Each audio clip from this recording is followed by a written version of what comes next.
नमस्ते इंडिया।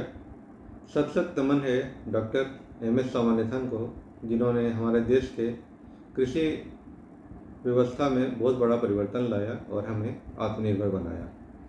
आज हमारे देश के यह सपूत नहीं रहे, परंतु हमारा देश इनकी योगदानों के लिए हमेशा याद रखेगी। इन्हें भारत में हरित क्रांति का जनक माना जाता है।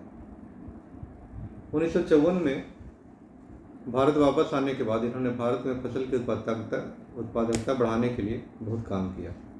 इसमें सर्वप्रमुख था गेहूं की मैक्सिकन बोनी किस्म, जो जिसको कि इंग्लिश में मैक्सिकन डॉर वैरायटी कहा जाता है, वो भारत में लाना। नॉर्मन बोरलॉग के सहायता से इस गेहूं की वैरायटी को भारत में लाया गया। प्रारंभ में किसान इस फसल को लगाने में ही चक रहे थे, पर किसी तरह उन्हें समझाया गया। 1964 में कुछ जगहों पर गेहूं की नई वैरायटी को लगाया गया। फसल अच्छी हुई तब किसानों को भरोसा हुआ। यह फसल अधिक उपज देने वाली, अच्छी गुणवत्ता वाली और रोगमुक्त थी।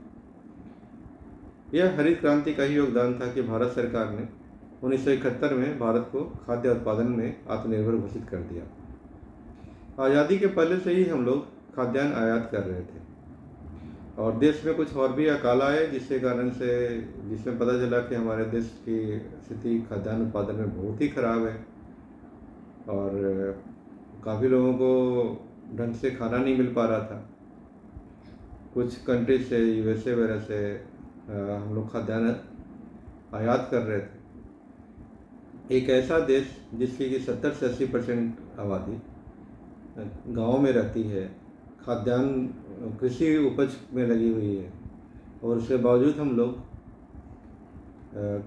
अपने खाने के लिए भी उपज नहीं कर पा रहे थे। इसका सबसे बड़ा कारण था, एक तो हमारे यहाँ उन्नत किस्म के बीज नहीं थे, उर्वरक का प्रयोग काफ़ी कम था और मशीनें भी कम थी, साथ में सिंचाई का साधन वो भी थोड़ा कम था।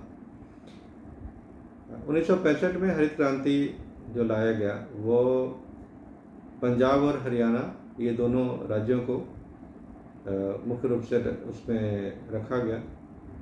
इसमें यही था, सबसे पहले सिंचाई के माध्यम बढ़ाए गए, नहर वो बनवाए गए काफ़ी। दूसरा था ये जो बोनी किस्म के गेहूँ थे, मैक्सिकन डॉर वैरायटी, इसका उपयोग किया गया, जो कि ये पहले के जो गेहूं के वैरायटी थी वो लंबे लंबे होते थे, ये थोड़ा फसल छोटा होता था और इसमें उत्पादन भी ज़्यादा होता था। बीमारियों का चक्कर भी काफ़ी कम था। तो ये सारा जो हुआ वो डॉक्टर एम.एस. स्वामीनाथन के योगदान के बिना हो पाना बड़ा मुश्किल था। इन्होंने ही नॉर्मन बॉरलॉग को इन्होंने ही लेटर लिखा था कि ये मैक्सिकन वैरायटी इंडिया को दिया जाए, जिससे कि इंडिया की उत्पादकता भी बढ़ाई जाए। और 1971 में हमारे सरकार ने घोषित किया कि हम आत्मनिर्भर हो गए हैं खाद्यान्न उत्पादन में, और आज हमारी स्थिति है कि हम कई सारे खाद्यान्न का एक्सपोर्ट भी करते हैं, जो कि एक बहुत बड़ी खुशी की बात है। ये सारा देश में कृषि विकास में एम.एस. स्वामीनाथन जी का योगदान देश हमेशा याद करेगी।